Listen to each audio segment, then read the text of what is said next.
Do you wake up in the morning to start your day and find that you feel like you are completely out of balance? That there is so much uncertainty that it's literally weighing your heart down.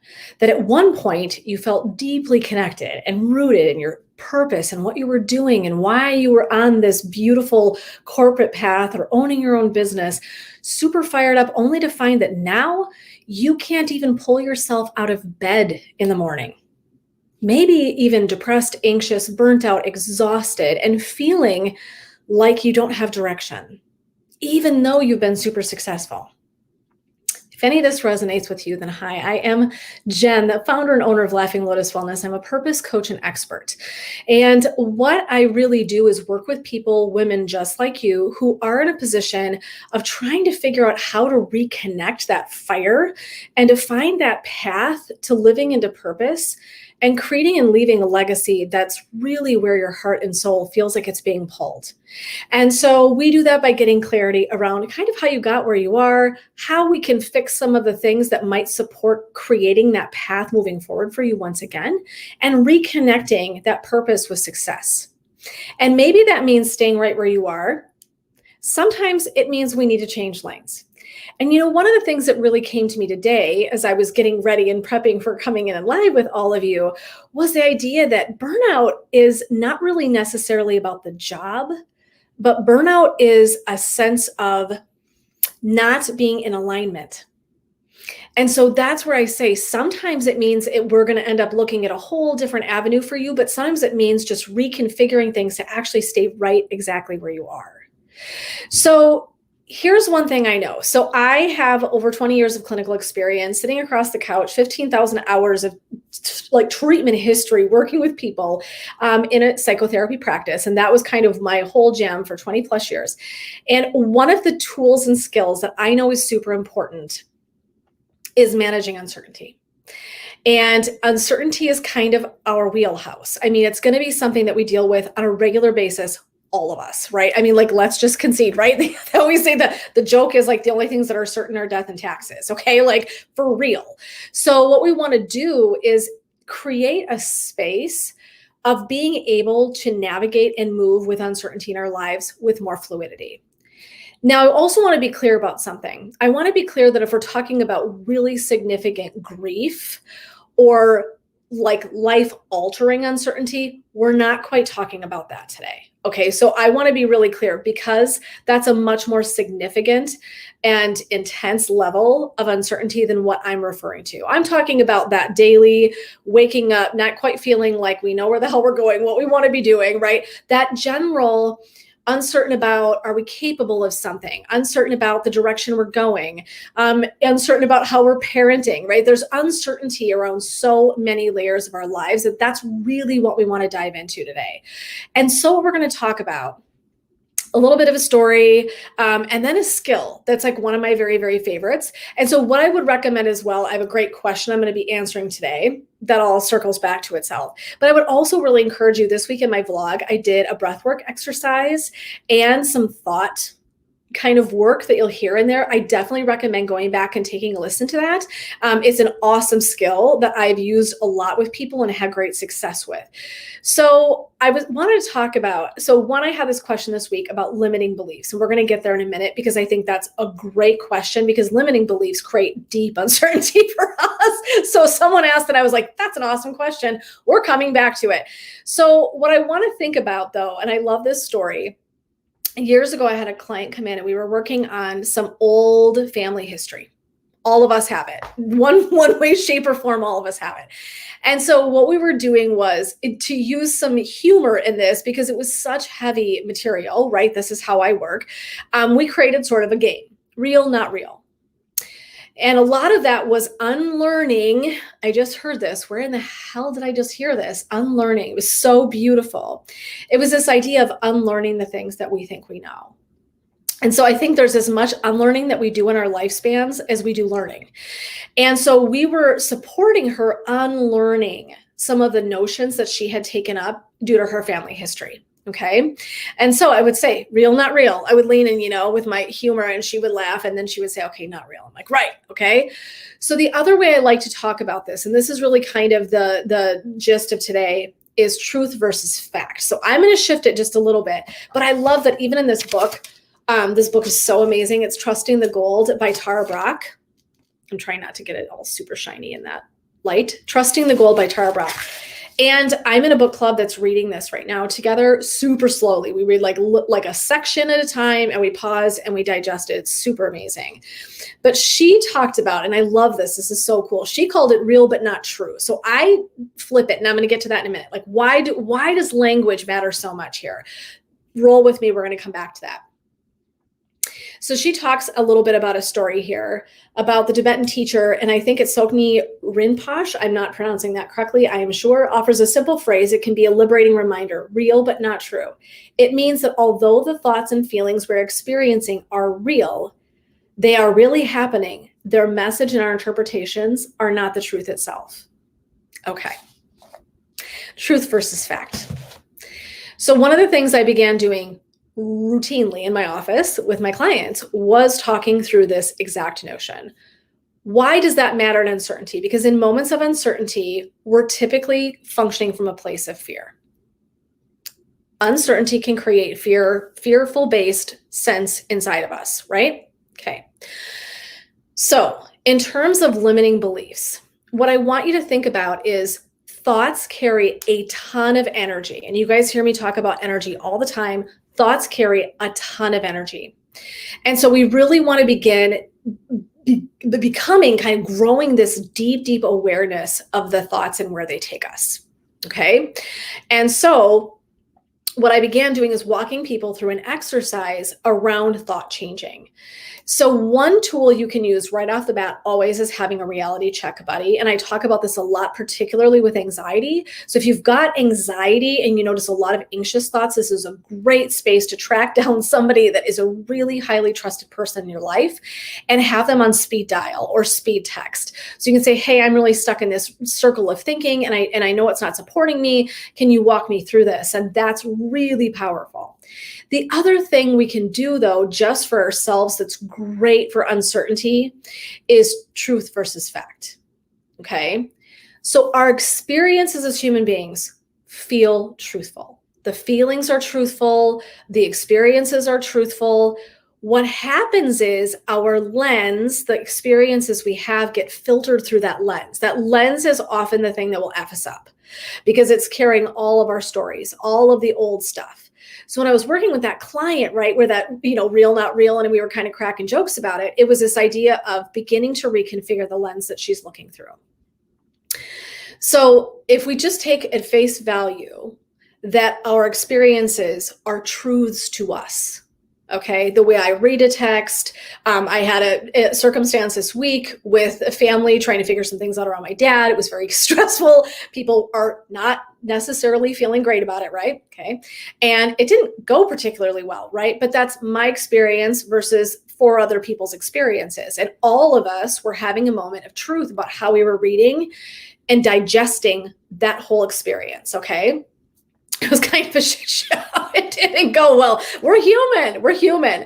And so I want to talk about, right, that's my truth. What really happens is we want to look for facts, okay?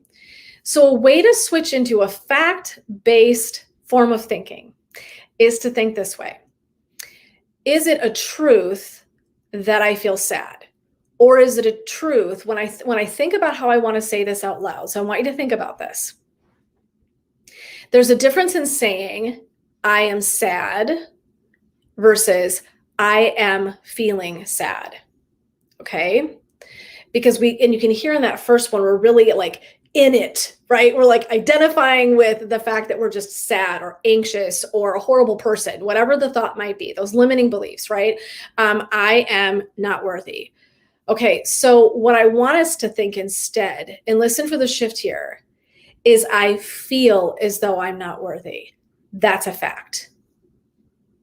I am not worthy is a truth I experience for myself, but a fact is actually that that's just a feeling or it's just a thought. So what we want to do is begin to, this is the essence of it, right? So this is the nugget. We want to begin to develop distance, because it's when we buy in, like lock, stock, and barrel, and we're all in and we're like, I'm a horrible person. Well, yeah, that feels like shit. I mean, on a scale of 1 to 10, that's like an 11 of a horrible, right? I mean, like, you feel me. If I begin to disconnect from that and say, oh, okay, so I get what's happening. That's a truth I have for myself. The fact is that I feel that way or I think that way. And I know this sounds real small. I get it, right? This sounds like this really small, stupid nugget. Try it out for me. Every single time I presented this to a client on my whiteboard, because I loved like drawing things out. I'm super like visual person and learner. So it's often the way that I describe things. And I would be describing it, I'd be drawing it out, we'd rate it, and we do all these things.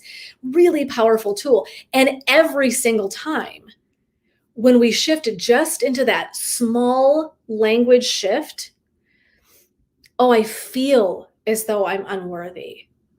I think that I'm unworthy. Is that a fact or a truth? Oh, it's a truth, because it's not a fact. Here's another way to catch this, my friends. And this is another really great trick. I just did some work, Highest Good. Again, you guys can always go to my website, always find that stuff in my platforms. It's all around, right? So go in and check it out, Highest Good. We played Highest Good Jeopardy. Okay, so go check out Highest Good Jeopardy and check yourself.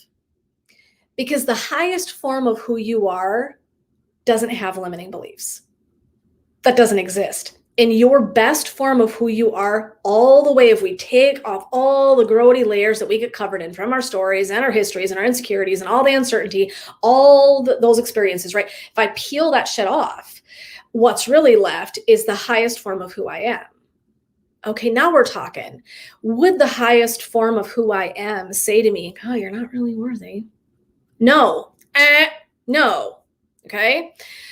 So there's a couple of ways to reality check, and I really wanted to give these super concrete, thought-changing challenges for yourself to walk you through when you're having a minute.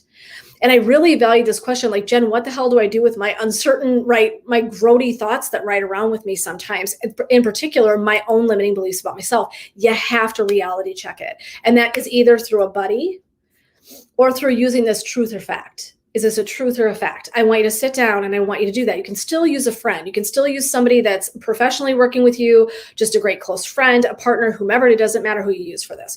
You just want to really trust them, right? Because you're going to get vulnerable and this is going to be some hard stuff to digest. So we just want to make sure we're with someone who's really trustworthy for us. But truth is that these are some really beautiful skills to really quickly begin to look at how the thoughts are showing up. How is the uncertainty showing up? So thought changing is like a really big deal. And I'm going to tell you what, as a clinical social worker, this was one of my least favorite things to use as a form of therapy. Super powerful, super boring because it's kind of mathematical. It's like A plus B equals C. It really is. Like, that's how I would draw it out on my whiteboard. But it's also super powerful. So it's not that it isn't a great tool. It just wasn't super fun for me to teach. However, I ended up teaching it all the time, because it's something that people can use every single day from minute to minute. So when uncertainty strikes us, right? And it can look like a lot of things, friends. It can look like limiting beliefs. And I want to bring that forward because it was a great question someone asked me. But I also want to say, whatever it is, if it's trying to land a new job, if it's moving to a new place, right? Here's what I really want you to think about for a minute. And then we're going to close. I want you to think about for a minute. There are a lot of moments in your life that you were not certain. All of us. Right? I mean, every single one of us. And I joked about this somewhere in all of my material this month, right? It's like when you are maybe getting married, when you maybe moved in with someone for the first time, when you decided if you were going to be a parent. It doesn't matter what you've done, a new career path, right? You're going to feel uncertainty. And so one of the things that we can really do is just plan on uncertainty being part of our journeys. And that's one of the things as a therapist I taught over and over and over again was, let's let go of this idea that comfort's a myth, right? We won't stay in comfort. We won't stay in happy. We won't stay in any emotion. That's the good and the bad news. If I'm sad and I feel like shit, I also get to know that it won't stay around forever. It's not perpetuity. It's not forever, right? I can be like, no, this is for this moment. Create space for those things to show up and understand that this too will move forward, that it will shift and change. And so it's like just being able to kind of ride that wave. And I'm going to be giving you those tools and skills along the path this month to tap into that differently, so you don't just have to feel like you're hanging with this awful kind of weight around you, that you just have to carry a burden. We can shift and change this, okay? So in uncertainty, like I said, I want you to look, truth or fact, that's a huge one. And I really want you to step into that thought shifting. And I also want you to have a buddy, because a buddy system is huge. Like having someone to just check, hey, this is where I'm stuck. This is my limiting belief. But I also want you to check into that highest good stuff. Go back in my stuff, go find it. I'll give you the place in a minute. Go find it and tap into that. Because if you begin listening to that, you're like, oh, okay, I get what she's saying. My highest self, the highest version of who I am inside my soul, the pure consciousness, the pure soul, the pure whatever the hell you want to call it, right? It would never say or do something unkind to me. So whenever you're having limiting beliefs, the first thing you have to do is go, oh, I'm not in my high self. I'm not in my best place. I am in a state of imbalance. Okay, that's one thing we want to do. Then we want to use those skills and tools to sink back into a greater place of balance, knowing that balance is always going to be like this. Balance isn't steady state, perfectly still. Balance is like this. Okay, we're always moving, shifting, transforming, leaning forward, leaning back. This is the emotional and thought process of balance. It doesn't look like one thing. Nope. We're always working on it. Always, always, always. Okay, so it's not like we achieve balance. We're like, sweet, that was an awesome destination. No. We're going to always be working in it. Okay, so highest good check-in, truth or fact. And I really want you to do some of that thought changing and using a buddy system, because those are 3 really epic tools that you can use over and over and over again. I promise you, try this out. Tell me it does not work. Go do it. Come back and tell me it doesn't work. It's going to support you feeling better in uncertainty and unraveling those thoughts, those limiting beliefs. I promise you, you will back out of that more effectively. And as you practice it, you will get much better. Eventually, not needing that extra boost of support so much. The idea is we want to move you into a place where you're like, I got this. Truth or fact, right? Comes in, I'm in my minute, truth or fact, done. Solved it, got it, nabbed it. That's where it's coming from. I got it. That's what I want for you. Okay. So I just wanted to answer that question because it was such a good question. And I wanted to give you a different way to kind of a lens to look through at this stuff and think about it just a little bit differently. So if you're needing some of these tools and skills that I talked about today, like I said, go back and check out that highest good material. It's so good. And it's all of the material that I teach in coaching, all of this free material is building on itself. So one, you're going to sometimes hear some repetition for sure, because that's how we learn, but also it's out there. So go in and nab some of that highest good material that I also have, I believe, from last month. Go check that out. So you can find that on my website at laughinglotuswellness.com. It's just laughinglotuswellness.com. So go in and check out my purpose tools there. There's also freebie material right on the very front page. I have some like guideline stuff for you and also a practice in there. There's great stuff on the website, so go check that out. But I just wanted to leave that here for you all in case you wanted to go back and dive in to kind of nab that material as you go forward using those tools in conjunction, right? The whole idea is that the more that we pull these ideas together, the more effective and powerful they become. So you're going to hear me talk about layers a lot as a clinician, like how I offer things up to you all is like, it's layering healing modality. It's layering the way that we think and see and feel about things. We want to begin to tap into that, all of the layered cake. Okay. So, all right. So head over to laughinglotuswellness.com if you're interested in learning a little bit more, grabbing those tools. They're always there. There are always new ones being uploaded all the time. So please go check it out. See what you think. And I will plan on seeing you guys next Thursday. And I am Jen signing off, supporting you guys in your path to purpose, hoping you guys have an awesome week and you're able to use some of these tools to continue to support yourself on that path to purpose. All right, guys, take care. See you next time.